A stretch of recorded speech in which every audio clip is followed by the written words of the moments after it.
If you have posterior tibial tendon disorder, they make a big deal about needing to wear supportive shoes. Supportive shoes. But no one really tells you what it means to have a supportive shoe.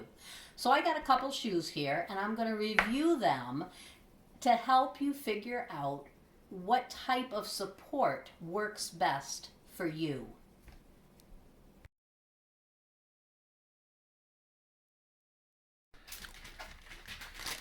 Oh, I got a new pair of shoes.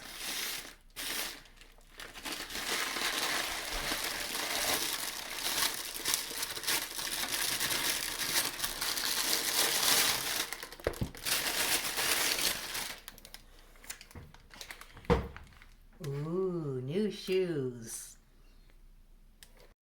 So this is a really non-supportive shoe. It was about $20 on Amazon. It comes from China.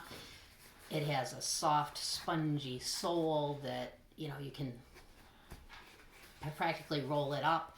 There's no support in the heel. And the body is made out of this soft, elasticy material, so no matter how wide your foot is, it'll probably fit.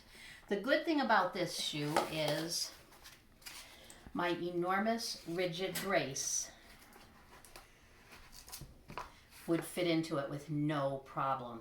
And because the brace provides so much support, being so rigid, you don't need any support from your shoe. You just need something to protect you from the ground and something to hold the brace onto your foot. So this shoe worked fine when I was wearing the brace.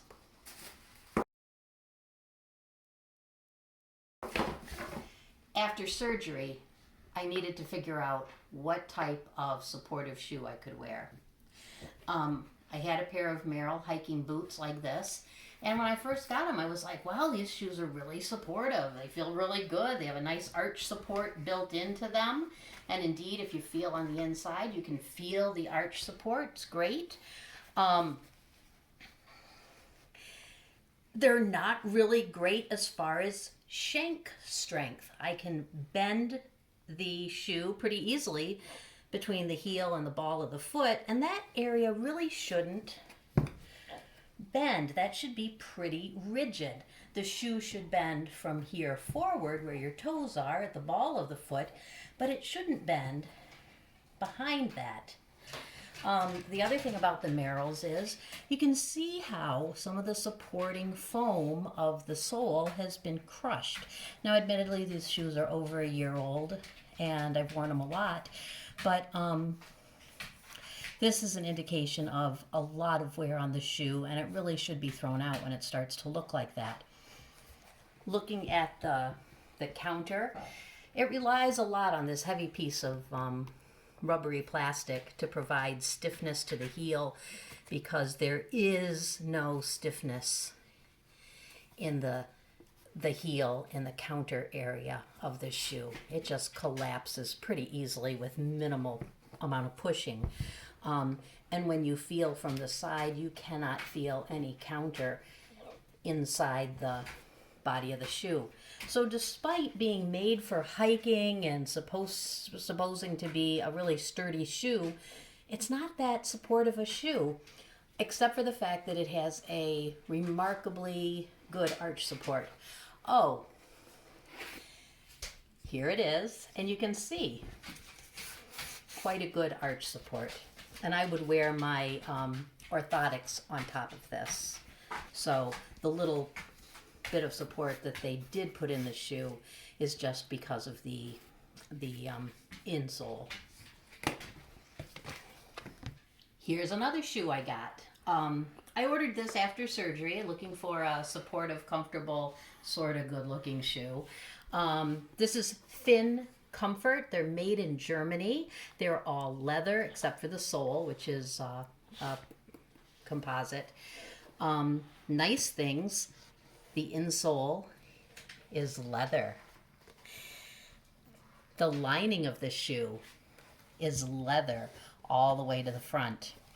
The outer part of the shoe is full grain leather. Very nice. The drawbacks of the shoe, again, fairly weak counter. I can squish the back of the shoe in and out without too much difficulty. You certainly cannot feel a rigid counter in the heel of the shoe. You can feel where the counter is, and it goes about this far medially, and about the same amount on the lateral part of the shoe. But again, it's not super rigid. It's a fairly soft counter, which is comfortable but not supportive. The other thing is the shank. So the shank is the piece of material that goes from the heel through the arch, and it stops just before the ball of the foot. The ball of the foot should be able to bend easily like this, but the shank should not be able to bend easily. And most importantly, it shouldn't be able to bend in this direction. And look at that. The shank bends without too much problem.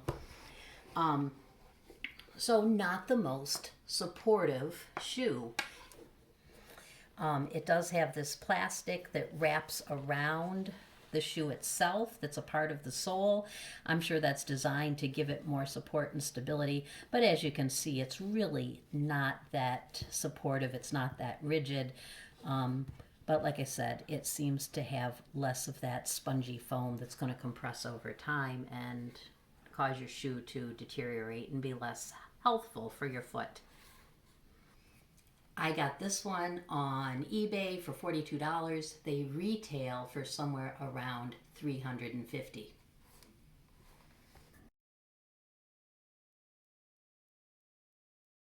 This shoe is Oasis brand Lila. These are orthopedic shoes. They're sold as orthopedic shoes. The insole is fabric, and then there's a removable insole over this. I took it out because I put my orthotic in. What's nice about it is that the back part of the liner is pigskin with a nice padded leather collar. The exterior of the shoe is leather, although I'm not convinced that it's full grain like the Fin Comfort are. It may just be not full grain leather, and maybe not full grain leather. The good things about this shoe, it has a very rigid heel counter. I can barely bend this thing. Same thing with bending it sideways. Very difficult to bend. This is not going to let your heel slump over easily. And you can feel how rigid it is. In this direction, you can see where the extent of the heel counter is on the lateral part of the shoe. And you can see the extent of the heel counter in the medial part of the shoe. You can also see that there's no foam here comprising the sole of the shoe, so it's less likely to compress, crush down, or deteriorate over a fairly short period of time. Well, what about the shank? Oh, I can bend it a little this way, but when you try to bend it in the other direction, but when you try to bend it in this direction, it is almost impossible to bend this shoe at the arch, which is good for support. So this has a very good shank. The advertisement said that this shank is made out of nylon and fiberglass, which is a good combination. It's very strong, but there is some spring to it. Holds its shape well. It's easy to mold or cast. And I suspect that the counter is also made out of nylon or nylon fiberglass composite. Again, it's not a nice leather insole, but you're going to put your orthotic in there anyway because there is no intrinsic arch support. The bottom of this shoe is very flat. But once the arch support's in there, this is a great supportive shoe. It also laces up so it holds tight to your foot and helps that counter hold your foot in place, hold your foot in the correct spot on top of the sole of the shoe.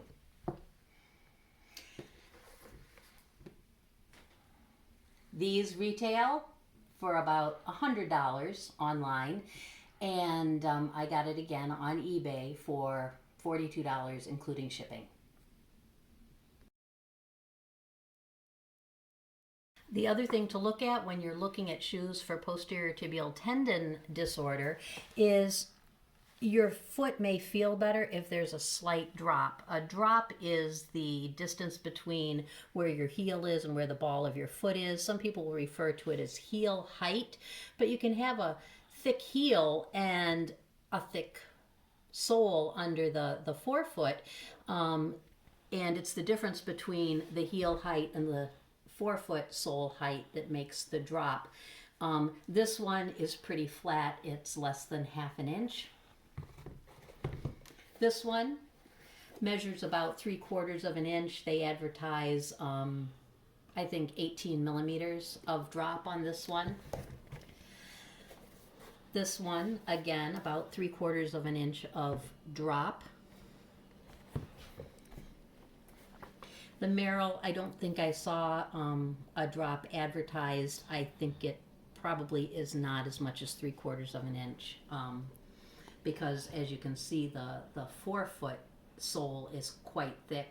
And of course, with time, I've crushed down a lot of the material in the heel, so that even if this started out as being 3/4 inch drop, I've crushed it down to less than ½ inch drop. So even though this was the only bona fide orthopedic shoe I bought, it's also the only one that really meets the criteria for being a supportive shoe for people who have posterior tibial tendon dysfunction.